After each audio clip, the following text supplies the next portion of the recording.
Thank you. I now recognize the gentleman from Tennessee, Mr. Ogles, for 5 minutes. Thank you, Madam Chair.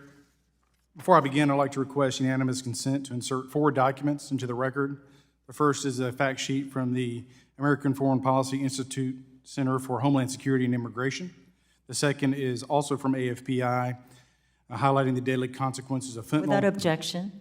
Go ahead. All 4? Thank you, ma'am. Over to Madam Pedersen. Thank you for sharing your testimony and your story. Our hearts go out to you and your family for what you've been through, and we thank you. Overdose deaths in Tennessee have increased 200% in the last 5 years, most of those involving fentanyl.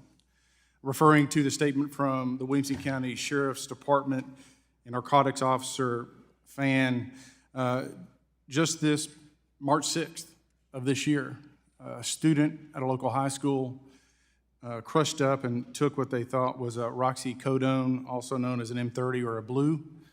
As it turns out, it was a counterfeit fentanyl tablet.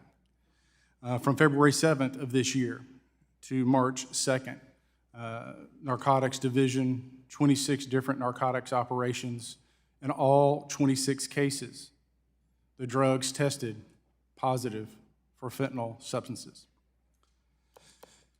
So as we go forward, the Chinese Communist Party is destroying American communities. Every small town in America is now a border town. They're inviting societal breakdown and tearing apart families. They're doing this intentionally and with the help of a Biden administration that can't bring itself to realize that our border is not secure. Anecdotally, this past month, roughly 300,000 illegals crossed into our country. Let's look at the numbers from this fiscal year. 2,300 pounds of fentanyl were seized by the CCP last month at the southwest border, which represents a 238% increase from February of 2022. If fentanyl seizures continue at their current rate, this fiscal year we'll see the seizure of 26,400 pounds of fentanyl at the border, a figure that almost doubles the amount of fentanyl seized last year, fiscal year.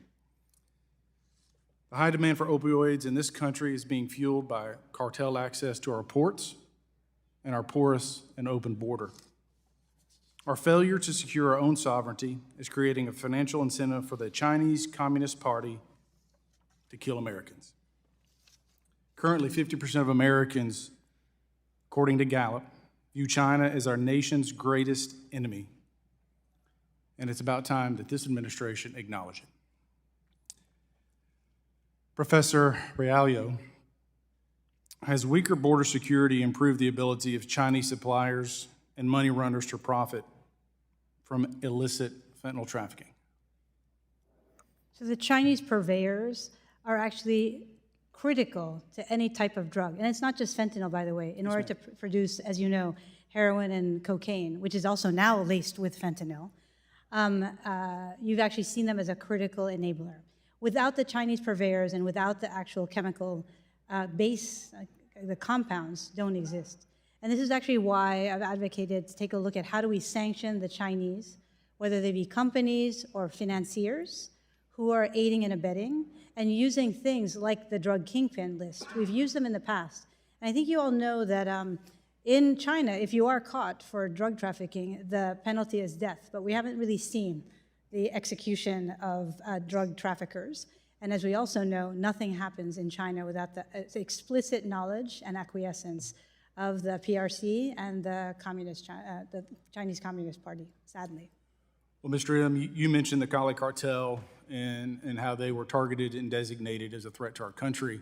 When you look at the CCP, how they literally are profiting from the fentanyl precursors and the marketing thereof, just like the Cali cartel, if the CCP wasn't a state actor, would they be designated as a threat to our country?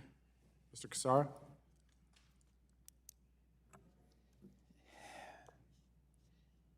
They could very well be designated as a ongoing criminal enterprise, in my opinion.